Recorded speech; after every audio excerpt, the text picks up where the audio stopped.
பிரித்தெடுத்தவரே ஸ்தோத்திரம் என்று இந்த காலவென நாம் தொடங்குவோம். லேவியராகமம் 20ஆம் அதிகாரம் 23வது வசனத்திலே, நான் உங்களுக்கு முன்பாக துரத்தி விடுகிற ஜனத்தினுடைய வழிபாடுகளில் நடவாதீர்கள். அவர்கள் இப்படிப்பட்ட காரியங்களை எல்லாம் செய்தபடினால் நான் அவர்களை அரோசித்தேன் என்கிறார். ஆகவே கர்த்தர் இஸ்ரவேல் ஜனத்தாரை மற்ற ஜாதிகளிடத்திலிருந்து வேறு பிரித்து அவளை தமக்கு சொந்தமாக பரிசுத்தப்படுத்துகிறார். சொந்த ஜனமாக பரிசுத்தப்படுத்துகிறார். கர்த்தர் இஸ்ரவேல் புத்திரருக்கு விரோதமாக இருந்து இவர்களை விசேஷித்த மேன்மையால் ஸ்லாகியத்துக்காக கட்டளையிட்டிருக்கிறார்.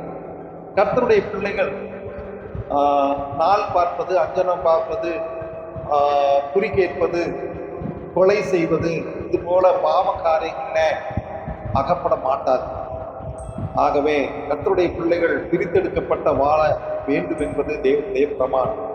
தேவன் கொடுத்த பிரமாணத்தின்படி வாழ வேண்டும். சபையார் அனைவரும் தேவனுடைய உடன்படிக்கையை கை கொள்ள வேண்டும் என்பதே தேவனுடைய கொள்கையாயிருக்கும். ஆகவேதான் பிரித்தெடுத்தவரே ஸ்தோத்திரம் என்று நாமும் பிரித்தெடுக்கப்பட்ட இந்த வாழ்க்கையில் மாறுபட்ட நம்ம வாசிப்பார்.